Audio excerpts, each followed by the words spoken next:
language and educational failure. Seorang murid dikatakan bahwa mereka sukses in school if they're mastering an unacceptable language that in society.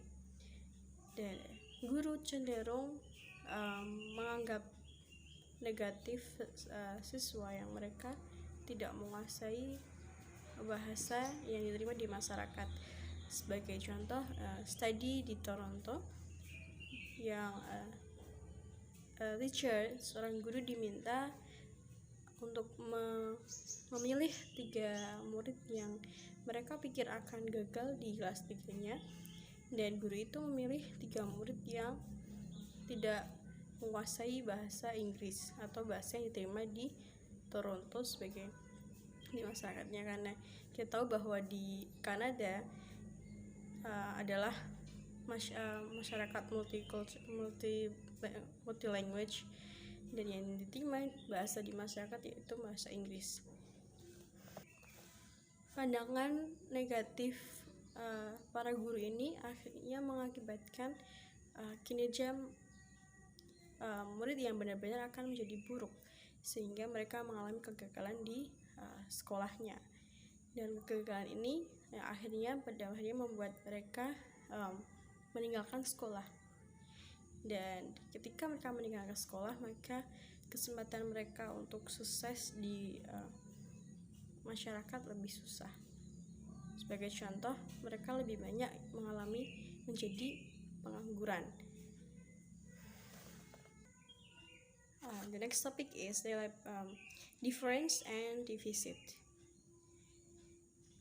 We have a language theory that said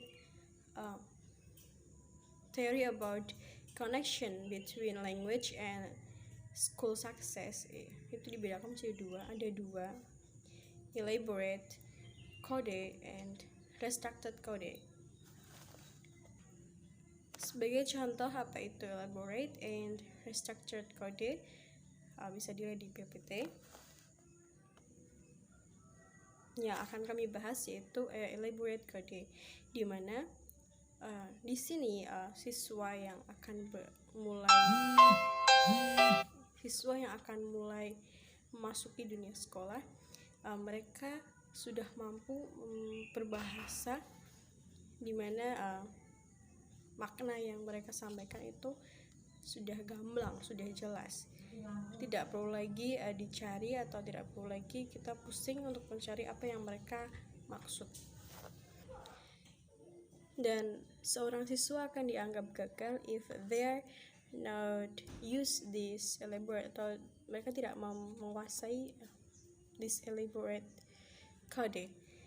Dan kemudian ia akan memunculkan defisit teori, di mana asumsi terhadap terhadap siswa yang mereka kemungkinan akan gagal di sekolahnya. Jadi guru ini berasumsi bahwa siswa ini akan gagal karena mereka tidak memiliki bahasa yang mumpuni ketika masuk sekolah, dan akhirnya para guru ini mengesampingkan mereka, dan kemudian mereka akan menjadi secara tidak sengaja mungkin guru akan mengabaikan siswa-siswa ini, hingga akhirnya membuat para siswa ini buruk dalam akademiknya. Siswa-siswa ini yang dimaksud dari siswa-siswa ini biasanya mereka dari golongan ekonomi rendah, di mana mereka tidak memiliki cukup waktu untuk mendapat rangsangan verbal yang lebih baik, sehingga mereka mempunyai bahasa verbal yang cukup untuk berkomunikasi di sekolah. Akan tetapi seharusnya defisit teori tidak ada, dan ini tidak menjadi sebuah kekurangan bagi siswa, namun menjadi sebuah perbedaan. Dan perbedaan ini akan dibahas di language difference in classroom. Dan perbedaan ini guru menggunakan bahasa yang berbeda ketika mereka berbicara terhadap murid yang menggunakan elaborate code and restricted code. Ketika seorang murid menggunakan restricted code, seorang guru berusaha membuat membuat muridnya fokus kepada inti dari cerita yang mereka sampaikan. Seperti hanya seorang anak yang bercerita, tapi mereka tidak tahu inti apa yang mereka ceritakan, sehingga mereka cerita itu melebar kemana-mana, dan guru ini mencoba untuk membuat si anak fokus terhadap inti ceritanya. Namun untuk untuk siswa yang memiliki elaborate code, guru tidak lagi menuntun mereka untuk fokus terhadap cerita, namun guru lebih berusaha membantu si anak untuk mengembangkan ceritanya. Seperti halnya guru yang berpura-pura tidak tahu apa itu lilin, sehingga anak itu menjelaskan lebih detail apa itu lilin, bagaimana warnanya, bagaimana jenisnya, bagaimana cara membuatnya, dan lain sebagainya. And then we're going to testing. Who decided what is right? Okay, so we have seen that standard of language use and language are essentially arbitrary conventions, which can be learned only by going to school. This is preciously why they are so effective in maintaining barriers between groups. Knowledge of the standards is unevenly distributed. People have to complain about the decline of English since at least the 15th century. And in 1998, Prince Charles angered British school teachers when he complained publicly that his staff could not read or write English properly. There can be no doubt that whatever knowledge it is school tests, it is unevenly distributed among school children in a way which follow patterns of social class stratifications and ethnic divisions in society. Okay, and then research has shown that when tests are devices which are aimed specifically at the kind of knowledge minority children have, but which majority children lack, the minority children do well. Black high school groups average 36 points higher than white groups on a test point higher on test called BITCH 100 or Black Intelligence Test of Cultural Homogeneity, which contain 100 vocabulary each item in use Afro-American slang. This difference in score reflects the fact that the white student had less opportunity to acquire the word than the black through previous the answer, which the tester decided are to correct. One does not mean that their early experience in deprived or that they are unintelligent. It just means they have not had the experience which the test focused on. So we have to underline that IQ tests are designed to exclude any culture-specific way in which minority children gain intelligence. Okay, and next, taking appropriate actions. So, political mobilizations of linguistic minorities and legislation from the equality of opportunity has led in some places to the development and funding of programs aimed at rectifying linguistic inequalities. And much of the great volume of public discussions in the newspaper, radio, and the internet focus on legally irrelevant but not less inflammatory question of the whether Ebonic was a language, a dialect, incorrect English, or slang. And then, many of critics, however, misunderstood the intentions of the Auckland resolutions and interpret it as a plan to teach Ebonic, or worse, rather than to use it as a tool to increase proficiency in standard English. Other methods of taking students' language into account, such as the one of the Auckland School Board proposed, involve drawing students' attentions specifically to the difference between the vernacular and the standard language. One flag, one nations. So one reason is that the divisions between standard and non-standard is symbolic of other very deep fault lines in society. Debates about language are thus really about issues of race, gender, class, or culture, and about whose norm will prevail. In the USA, such as attitude have also from the historical context in which bilingual education has been discussed. Although the Bilingual Education Act provides opportunities for schools to set up bilingual education program, it did not place individual schools under any legal obligation to do so. So, in the year that followed these decisions, close to 10,000 minority children were reinstated in the regular classroom in the California. However, a first language assessment of children who show discrepancy between verbal and non-verbal IQ is appropriate only with the first few years of the child's residence in the new country.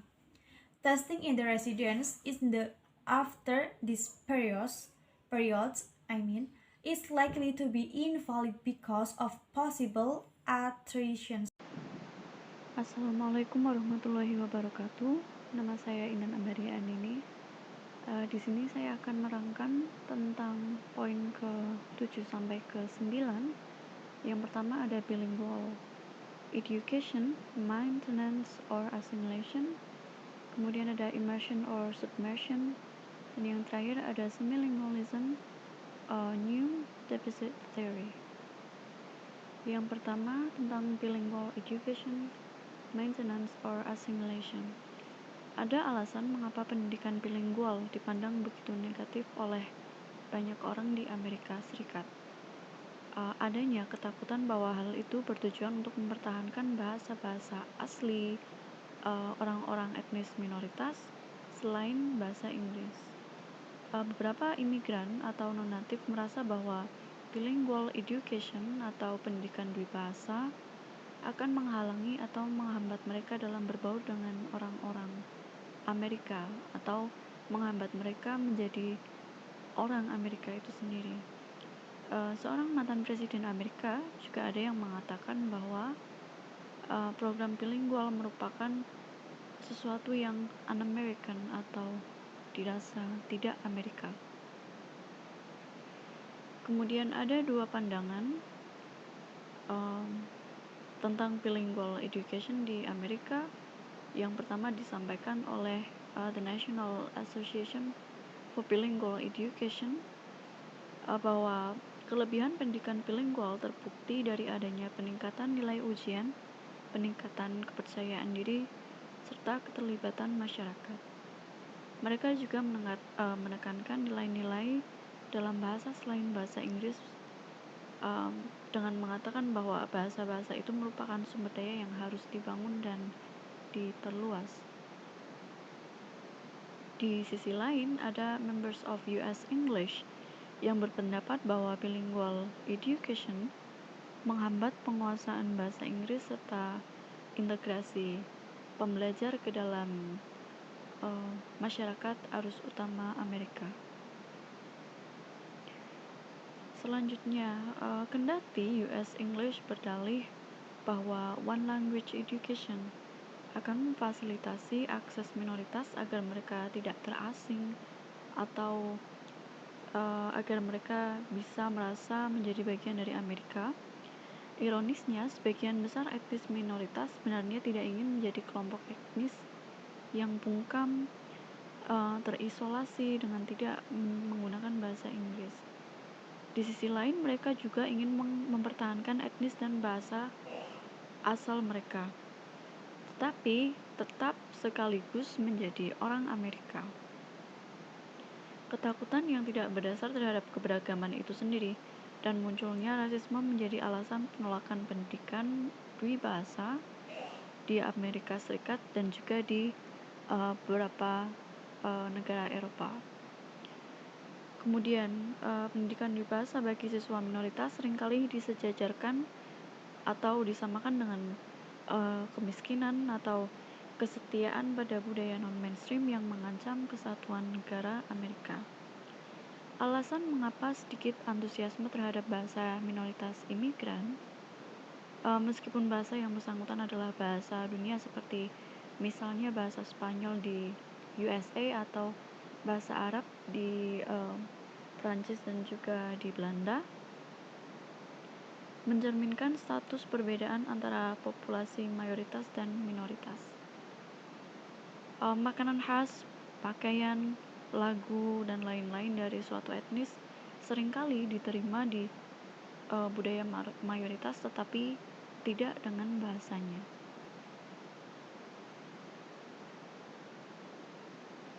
Baik,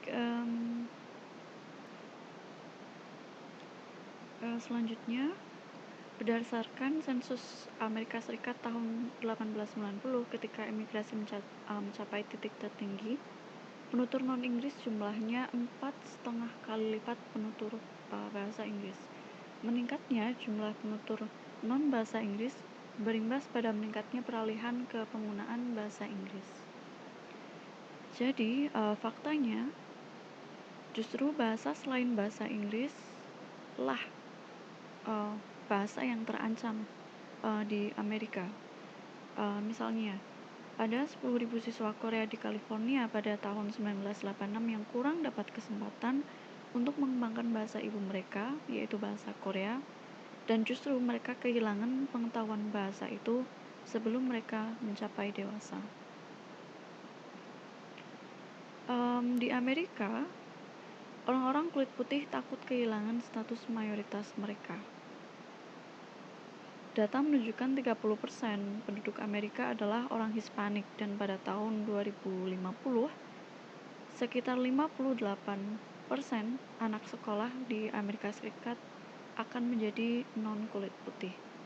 Di Eropa, sepertiga populasi kota di bawah 35 tahun terdiri dari etnis minoritas dan seterusnya. Bisa dibaca sendiri. Suatu saat, melihat data ini, ekonomi teknologi sangat berkembang di Eropa dan Amerika Serikat akan membutuhkan tenaga kerja yang semakin berpendidikan. Masalah bahasa yang belum tuntas, kemudian ketegangan antara mayoritas dan minoritas bisa jadi hanya akan meningkatkan lebih banyak konflik. Selanjutnya ada immersion or submersion. Di Kanada, mereka menganut program immersion, sedangkan di Amerika Serikat mereka mengadopsi program atau sistem submersion. Apakah perbedaan dari keduanya? Kita mulai pada immersion. Jadi immersion merupakan program di mana siswa dari bahasa minoritas diajar dalam 2 bahasa. Biasanya instruksi lengkap awal dalam bahasa kedua atau bahasa minoritas mereka sendiri, dan kemudian mereka dikenalkan secara bertahap pada bahasa yang lain. Misalnya, satu contoh, misalnya orang Spanyol yang berada di negara Kanada, mereka akan belajar dengan instruksi didapat dari 2 bahasa, yaitu bahasa Inggris dan juga bahasa Spanyol. Nah, mengapa ada 2 bahasa? Yang pertama karena anak-anaknya memang bilingual dan sudah biliterasi, dalam arti mereka punya kemampuan 2 bahasa atau bahkan sudah bisa membaca menulis dalam 2 bahasa juga. Kemudian dalam kasusnya di Kanada itu juga bertujuan immersion ini juga bertujuan untuk penyatuan negara karena ada 2 bahasa resmi, yaitu bahasa Perancis dan juga bahasa Inggris. Misalnya kalau kita baca tweet atau update statusnya mantan atau masih PM, kan ada ya, just oleh PM Kanada Justin Trudeau itu biasanya dia selalu update status dalam 2 bahasa, yaitu bahasa Inggris dan bahasa Perancis. Kemudian hal itu dilakukan untuk keuntungan ekonomi dan juga untuk kebutuhan pekerjaan. Kemudian nilai keharmonisan bersama. Misalnya di Kanada ada beberapa wilayah yang memang sehari-hari orang-orangnya itu berbicara dalam bahasa Perancis, seperti di wilayah Quebec. Kemudian untuk tujuan internasionalisasi. Kemudian apa saja main fitur dalam immersion? Pertama, mereka menanggapi kebutuhan kontekstual yang berbeda. Yang kedua, menunjang latihan dwi bahasa seperti misalnya dalam penerjemahan. Ketiga, mengakui keanekaragaman budaya. Yang keempat, akuisisi bahasa sebagai bahasa pertama. Yang selanjutnya, adanya komunikasi yang bermakna dan otentik kepada anak-anak. Kemudian adanya kurikulum yang sama dengan siswa umum. Dampaknya pada pembelajar ialah yang pertama, ada yang namanya additive bilingualism, yaitu bahasa kedua meningkat lebih baik tanpa mengancam bahasa yang pertama. Jadi bahasa pertama itu tidak akan hilang atau tidak akan terhambat perkembangannya dalam diri pembelajar. Kemudian kompetensi bahasa mereka menjadi tingkat tinggi. Kemudian mereka menjadi peka terhadap keberagaman, perkembangan emosional yang lebih baik bagi siswa bahasa minoritas, adanya biliterasi, dan juga meningkatkan prestasi kelas. Selanjutnya ada submersion. Submersion merupakan program di mana siswa bahasa minoritas diajar dalam bahasa mayoritas yang hampir tidak mereka kenali tanpa bekal atau instruksi khusus. Misalnya imigran dari Cina atau Korea ketika mereka ke Amerika, itu mereka akan belajar dalam bahasa Inggris meskipun tak peduli mereka itu sudah bisa atau belum bahasa Inggrisnya. Nah, mengapa hanya satu bahasa? Yang pertama itu karena ketentuan pemerintah. Misalnya sekolah mengatur penggunaan bahasa dan menetapkan bahasa dan hierarki budaya. Kemudian penggunaan lebih dari satu bahasa dipandang sebagai ancaman bagi persatuan sosial dan kendali atas penduduk. Bahasa seringkali dihubungkan dengan kesetiaan pada negara. Kemudian untuk kasus di Strong Pillar of English and American Nationalism, bahwa mereka suka meninggikan bahasa Inggris dan merendahkan semua bahasa yang berbeda. Jadi di Amerika orang-orang itu film-film asing itu jarang laku di Amerika karena orang-orang Amerika itu males baca subtitle. Jadi mereka nggak suka nonton film yang bahasanya itu bahasa asing, dan mereka merasa terganggu kalau mereka harus membaca subtitle. Kemudian masih banyak orang-orang rasisnya. Jadi ketika mereka bertemu dengan seorang di jalan atau di kafe atau ada pramusaji yang misalnya mereka nggak bisa bahasa Inggris, itu kadang orang-orang rasisnya itu suka ngomongin mereka kayak go back to your country gitu, kayak jangan di sini gitu, kembali ke negaramu. Oke. Kemudian dampak submersion terhadap pembelajar. Yang pertama, ada yang namanya subtractive or disruptive bilingualism. Jadi perkembangan bahasa pertama pembelajar akan terganggu atau menjadi tidak lengkap. Kemudian bahasa kedua menjadi bahasa utama mereka, dan selanjutnya pembelajar yang tadinya bilingual itu justru akan menjadi monolingual karena salah satu atau bahasa natif mereka itu tidak terasah, akhirnya luntur. Kemudian ada yang namanya semilingual atau semilingual ganda, yaitu adanya penelitian di Skandinavia menyatakan bahwa perkembangan anak-anak dalam kedua bahasa tersebut menjadi terpisah dan juga tidak lengkap. Jadi jika di submersion itu satu bahasa, yaitu bahasa kedua menjadi lebih baik, nah di semilingual atau doubly semilingual itu justru kedua bahasanya yang menjadi terhambat dua-duanya. Yang bahasa pertamanya itu tidak terasah, kemudian untuk mempelajari bahasa keduanya itu pembelajar mengalami kesusahan sehingga yaitu akhirnya terhambat dua-duanya. Kemudian tingkat pencapaian akademis rendah dikarenakan satu, siswa kesulitan saat memahami dan mengekspresikan diri. Misalnya ketika disuruh speaking susah karena tidak mahir atau belum mahir, vocabnya masih kurang, pronunciation-nya belum jelas, dan lain-lain. Yang kedua, kurangnya dukungan orang tua karena tingkat kemahiran yang dibatasi bahasa kedua. Misal, orang tuanya juga sama-sama nggak bisa bahasa Inggris, jadi mereka tidak bisa membantu PR atau membantu mengajarkan anaknya di rumah. Yang ketiga, ada surutnya motivasi untuk belajar yang bisa jadi dikarenakan hal-hal yang disebutkan sebelumnya. Kemudian adanya dampak emosional negatif.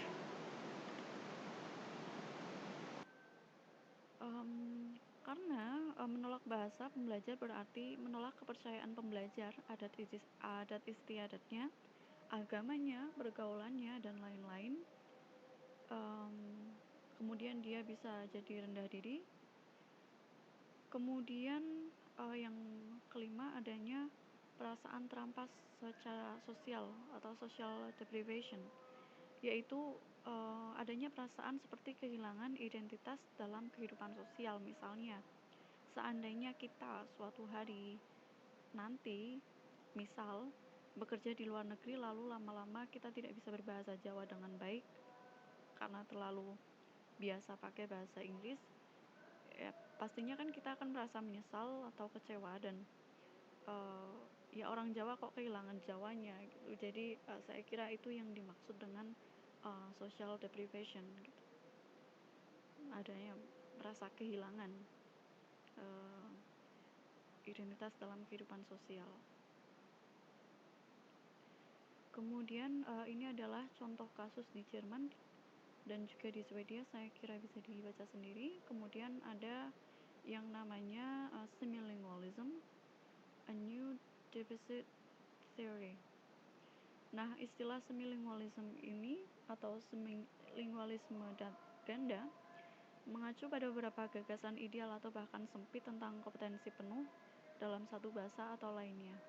Seseorang dikatakan semilingual jika mereka memiliki kosakata yang sedikit dibandingkan dengan monolingual yang berasal dari kelompok sosial dan latar belakang pendidikan yang sama. Jadi secara singkat, semilingual ini atau orang-orang semilingual ini seringkali diharapkan atau dianggap memiliki kelemahan dalam kedua bahasanya.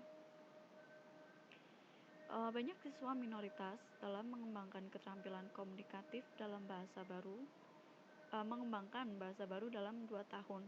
Sementara jika mereka tertinggal di bidang kompetensi lain atau kemahiran lain, mereka bisa jadi butuh waktu hingga 7 tahun untuk berkembang ke tingkat yang sesuai yang dicapai oleh siswa monolingual.